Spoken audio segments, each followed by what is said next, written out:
Halo, Assalamualaikum warahmatullahi wabarakatuh.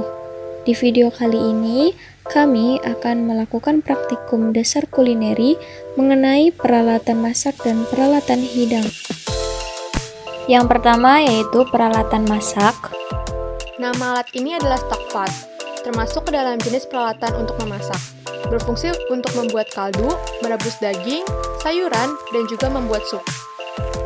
Nama alat ini adalah colander, termasuk ke dalam jenis peralatan untuk menyimpan atau mencampur.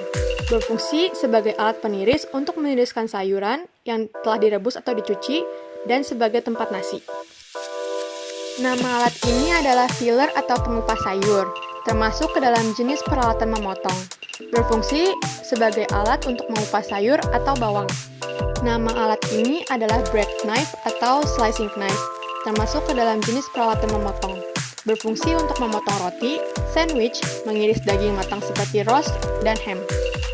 Nama alat ini adalah meat grinder, termasuk ke dalam jenis peralatan listrik dan gas. Berfungsi sebagai alat untuk mencincang daging. Nama alat ini adalah timbangan, termasuk ke dalam peralatan mekanik.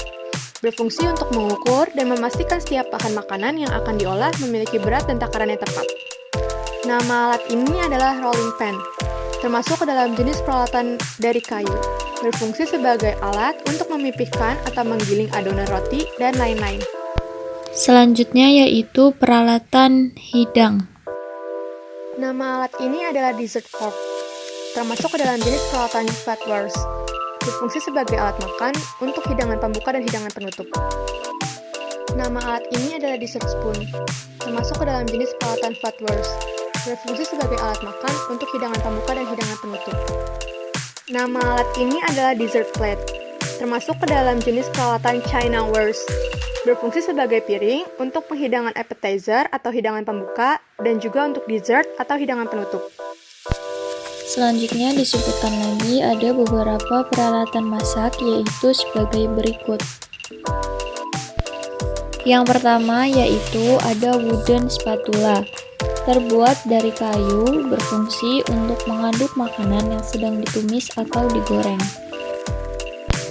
Selanjutnya ada cleaver atau pisau besar, berfungsi untuk memotong tulang dan mencincang daging.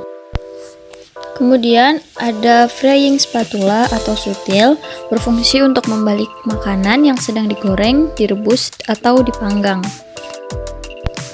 Alat ini merupakan grater atau parutan, berfungsi sebagai pemarut kelapa, sayur, ataupun keju. Lalu ada tray, berfungsi sebagai baki untuk membawa makanan. Selanjutnya ada oven, merupakan alat untuk memasak makanan. Nama alat ini kontainer, termasuk ke dalam jenis peralatan masak untuk menyimpan atau mencampur, dan berfungsi untuk menyiapkan makanan, menyimpan saus, dan lain-lain. Nama alat ini frying pan, termasuk ke dalam jenis peralatan masak untuk memasak, dan berfungsi untuk menggoreng dengan minyak sedikit dan memasak omelet. Nama alat ini balon wings atau kocokan telur, termasuk ke dalam jenis peralatan masak kecil, dan berfungsi untuk mengocok telur, mayones, saus, mencampur adonan yang terbuat dari tepung dan air. Nama alat ini dough mixer, termasuk ke dalam jenis peralatan masak listrik dan gas. Alat ini berfungsi untuk membuat adonan kue. Mixing bowl, yaitu jenis peralatan untuk menyimpan atau mencampur, yang berfungsi untuk mencampurkan makanan seperti salad, daging, dan lain-lain. Ladle, yaitu jenis peralatan kecil yang berfungsi untuk menyendok cairan seperti kaldu, sup, dan lain-lain. Strainer, yaitu jenis peralatan kecil yang berfungsi untuk menyaring teh, sirup, dan lain-lain. Plastic tray, yaitu jenis peralatan dari plastik atau melamin yang berfungsi untuk membawa makanan.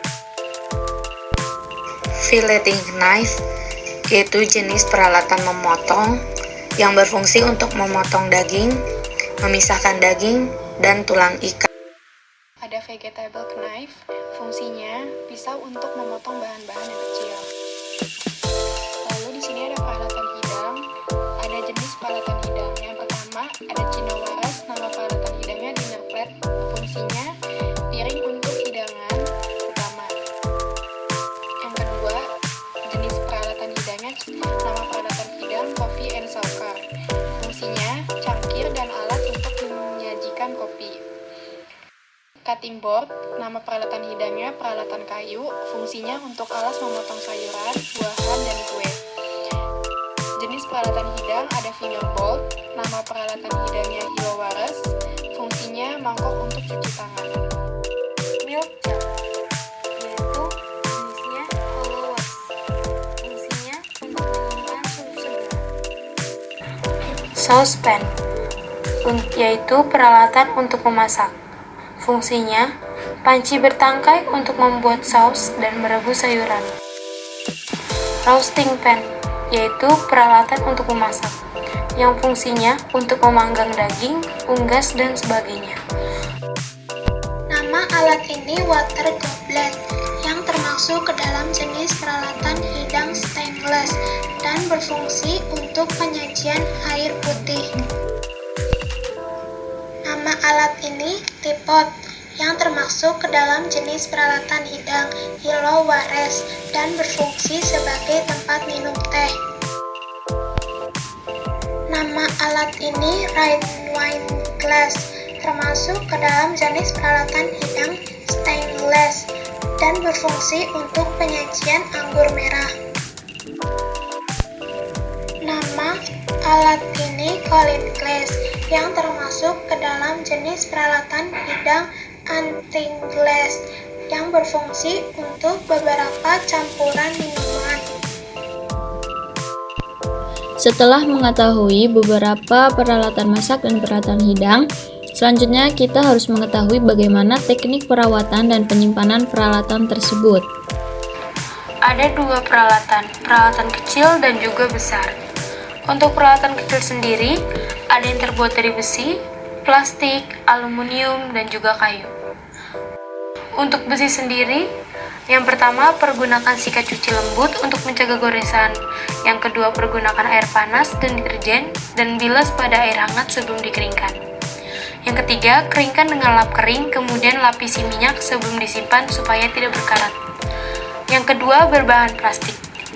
Caranya dengan rendam pada air hangat yang dicampur deterjen, lalu gosok dengan spons lembut, kemudian bilas air dingin, dan keringkan.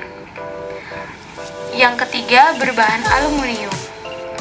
Dengan cara rendam dengan air panas yang berisi deterjen, gosok dengan sikat halus, lalu dibilas dan keringkan dengan air bersih, dan jangan menggunakan air asam atau soda, karena dapat melarutkan aluminium. Yang terakhir, berbahan kayu. Chopping board dan rolling pin sebaiknya tidak dicuci dengan air, cukup ditaburi dengan tepung, kemudian sikat dengan sikat baja. Yang kedua, cutting board dan spatula sebaiknya dicuci dengan air panas, dicampur deterjen, kemudian dijemur. Lalu ada perlengkapan besar. Yang pertama, peralatan listrik dan gas. Pembersihannya harus sesuai dengan petunjuk yang diberikan oleh pabrik. Yang kedua, ada peralatan non-listrik. Dengan cara harus dibersihkan secara menyeluruh setiap hari, pergunakan air panas berisi deterjen, lalu disikat halus, kemudian bilas dan keringkan. Cara penyimpanan untuk alat-alat yang terbuat dari stainless steel ini dengan cara disimpan di tempat yang betul-betul kering. Hindari tempat yang lembab karena udara lembab memudahkan timbulnya noda dan kusam pada permukaannya. Atau juga bisa dengan cara dilapisi kertas roti tipis agar tidak saling menggores satu sama lain. Cara penyimpanan untuk alat-alat yang terbuat dari keramik dengan cara dikeringkan terlebih dahulu alat-alat masak dari keramik itu, lalu disimpan di lemari penyimpanan yang kering dan tidak lembab. Beri pemisah seperti karton tebal di antara alat-alat agar tidak saling berbenturan dan pecah.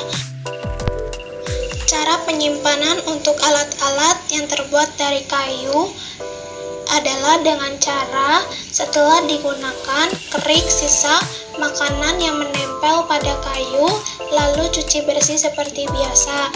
Keringkan alat masak kayu hingga betul-betul kering, agar tidak berjamur selama penyimpanan. Simpan di tempat yang kering, jangan bertumpuk dan jauh dari kelembapan.